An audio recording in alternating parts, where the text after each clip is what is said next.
to make them Trying to work. make them act on that. I know. He scares me a little bit. Can they share those body cams? Yeah. Yeah.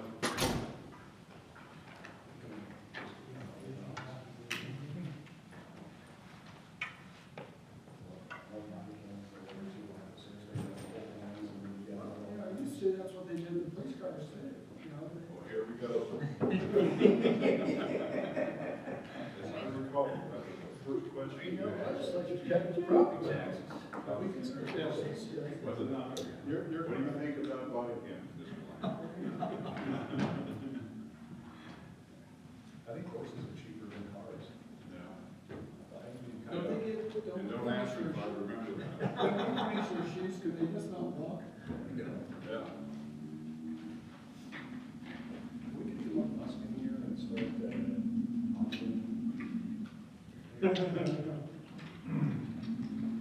You did that in one piece? Yes.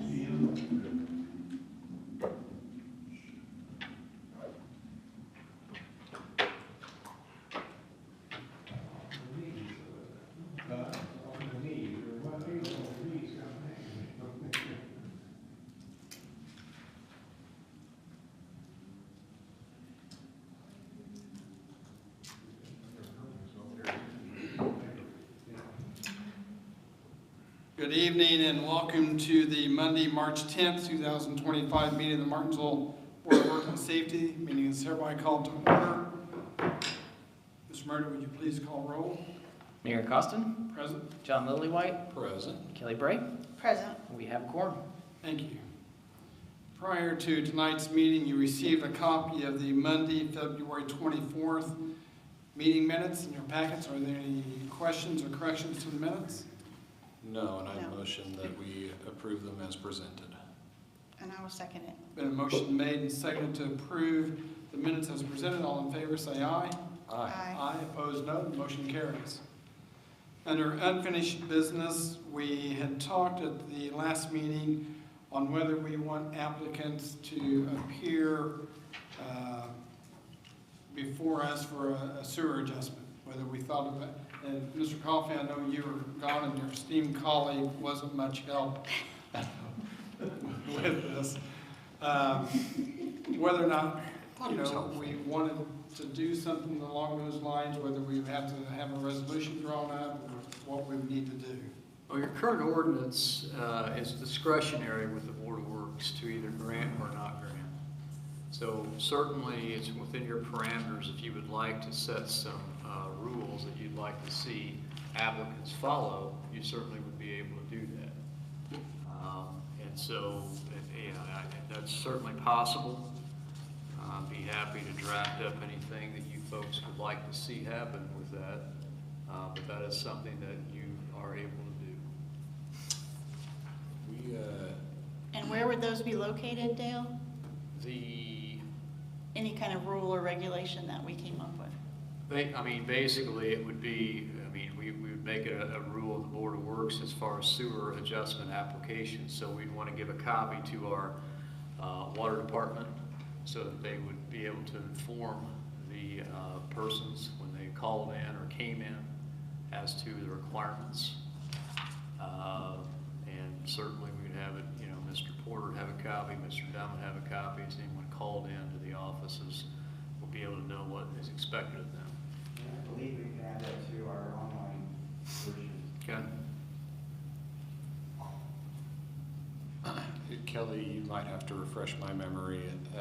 Did we settle on more than 1 month after they've been informed about it? Or does anybody remember exactly? I remember we had discussion and it was something to do with a number of months after they've initially been told about their leak that we felt. I believe it was 2 months and or second presentation within a 12-month period. And wasn't there a certain dollar amount that we were going to look at? I don't recall that there being a dollar amount. I think we purposely avoided that because, some of that would depend on how large of a water line they have and that kind of stuff. So If that's the case, then I would make a motion then that we make official anyone that is beyond 2 months of being told to fix their problem or on a second offense or more should come in and have a word with us. Yes, that sounds good. I will second that. Okay.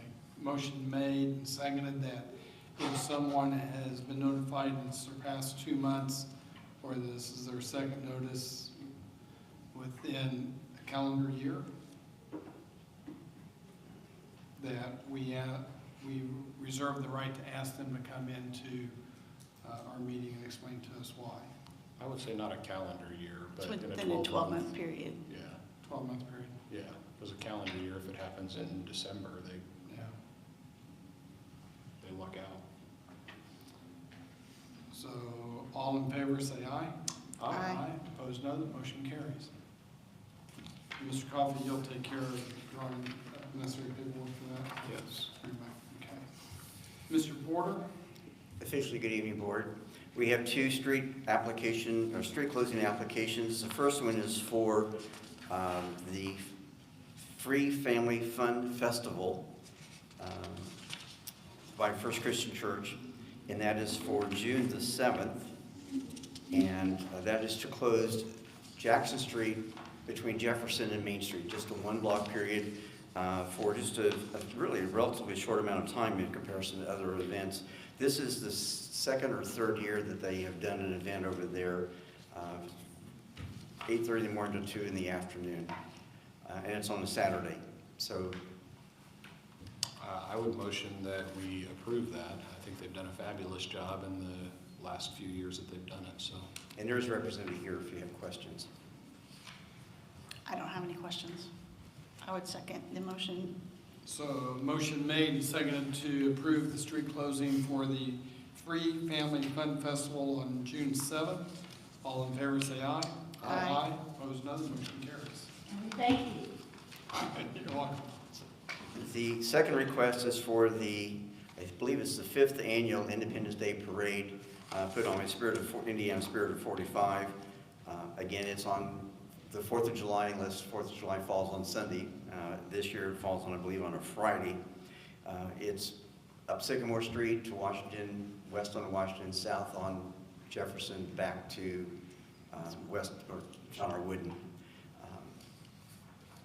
No change from what they've done the last 3 years. So.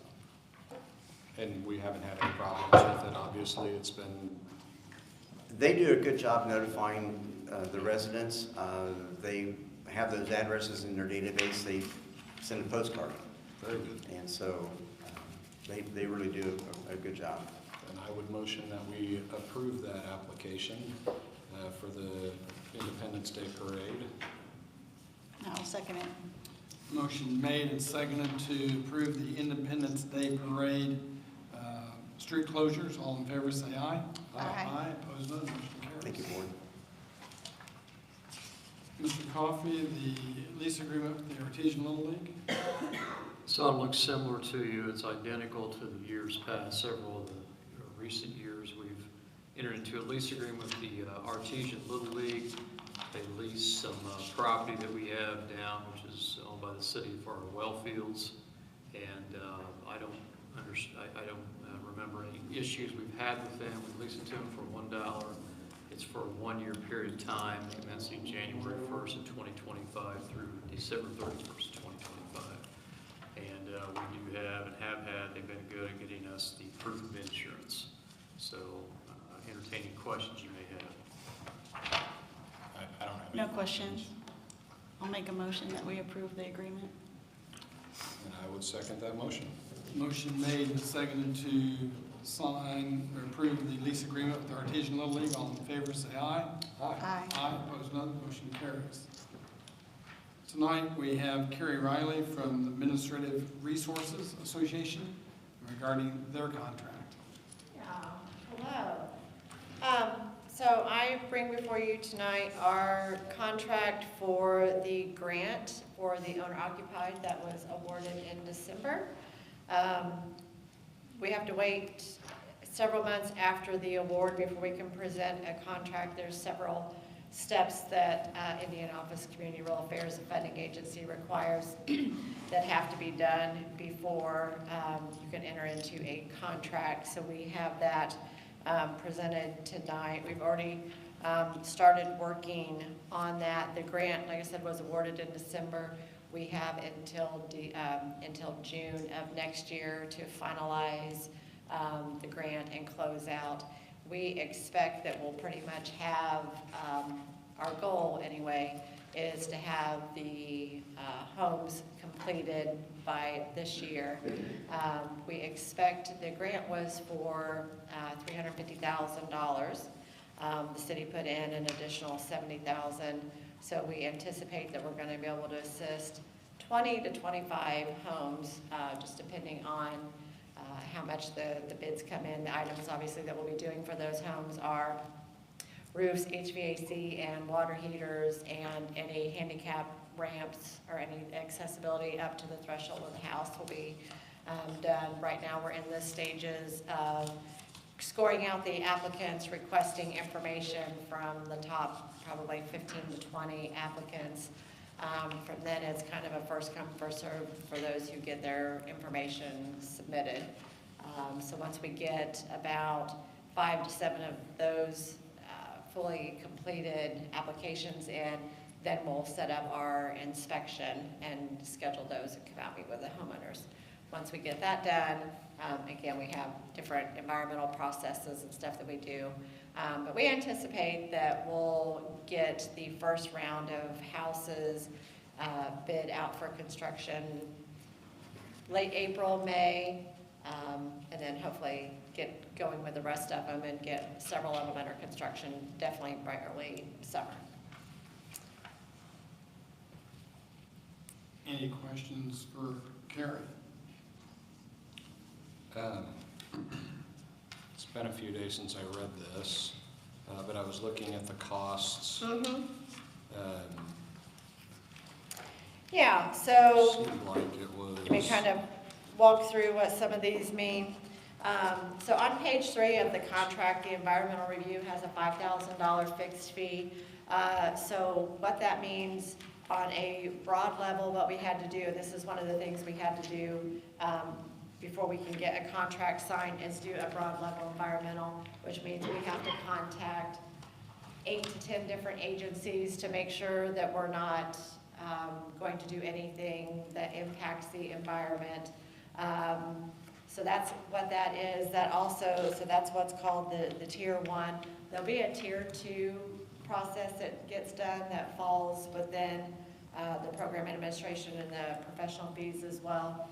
For every home that is assisted, you have to do a state historic review on it, which means we have to look at every home, go in and look up the 2-block area radius of the home, see if there's any historic homes within that area. We have to request permission from State Historic Preservation Office to make sure that we're not going to do anything to alter a historic home or a historic structure in the area. That environmental review process also means that we have to look to make sure that they're not in a floodplain, and if so, then we have to do different steps to make sure that we're allowed to do that. So that's where that falls into. The $10,000 for program administration, that is overseeing the financials, so we have to keep a set of financial records. We will also do the drawdown from the state. We'll work with Ben on any invoices that get submitted. Those will get submit in the claim process. Then we prepare the drawdown request to the state. That's also, there's semi-annual reporting that has to be done. At the end of the program, we have to report on all the beneficiaries. So that's what that covers. Professional fees, that covers, so part of this program is, it is a forgivable loan to the homeowners. So we will prepare a contract and a forgivable loan to those homeowners. That also covers the inspector that has to come out. That also also covers the radon testing that is now required by HUD for any of these programs. So that's what all of those services get broken down into. So that comes out to about, broken down $58,140 to oversee all that. That's gonna come out of the grant, correct? Yeah. Yeah, I think we had set up the budget that the local dollars would pay for construction and the grant pays for our services and the rest of the construction.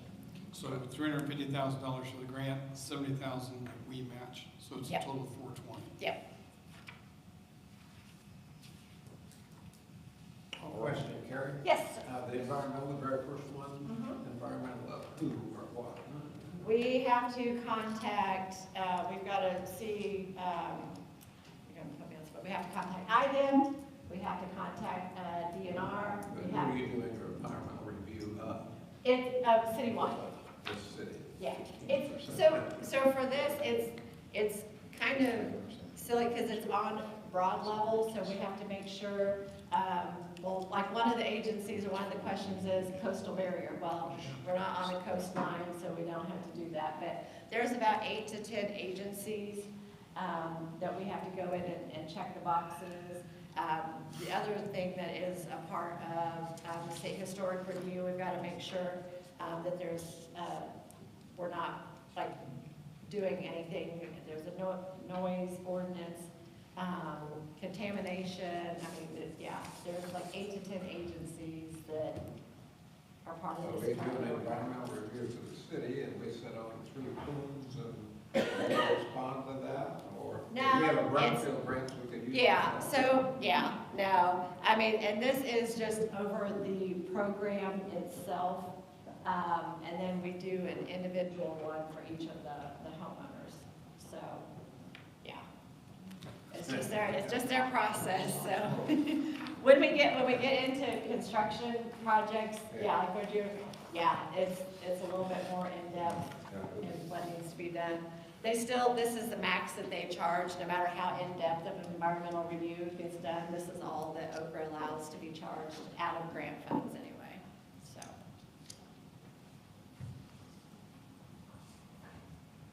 Kelly, any thoughts? No, no questions. All right, then I will motion that we approve the contract for administrative services from Administrative Resources. Thank you. Now I'll second the motion. A motion made and seconded to approve the contract for services with ARA. All in favor, say aye. Aye. Aye, opposed, no. The motion carries. All right, so these are the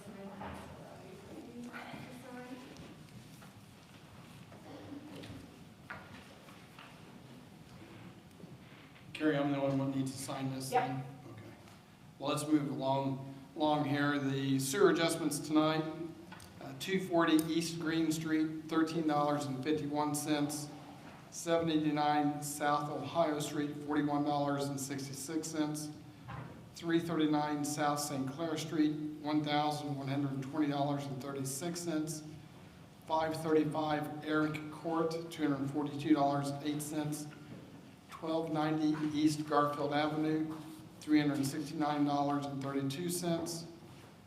1402 Crabapple Court, $145.25. And 1375 Maple Court, $191.42. You received these applications in your packets. I would entertain a motion regarding the sewer adjustments. I'll make a motion that we pass them as, I just had a question, Mac, on the St. Clair one, that appears like it's a 6-month saga. I talked to Heather about that today. She has no idea why Cal wrote it up that way. The usage, excess usage was for 2 months, January and February. Okay, So I know it doesn't look good, and again, we don't know why she wrote it up that way, but well, that's what I was wondering, because I can see down here in the excessive usage that, January, there was a little bit of excessive usage, but, February is where it really spiked. the wheels came off, Yeah, so I just wanted to make sure there wasn't something I wasn't understanding. Okay, in that case, I would second the motion. Motion made and seconded to approve the sewer adjustments as presented. All in favor, say aye. Aye. Motion carries. Next regular meeting of the Martinsville Board of Works and Safety will be on Monday, March the 24th, 6:30 here in the council chambers. We are adjourned.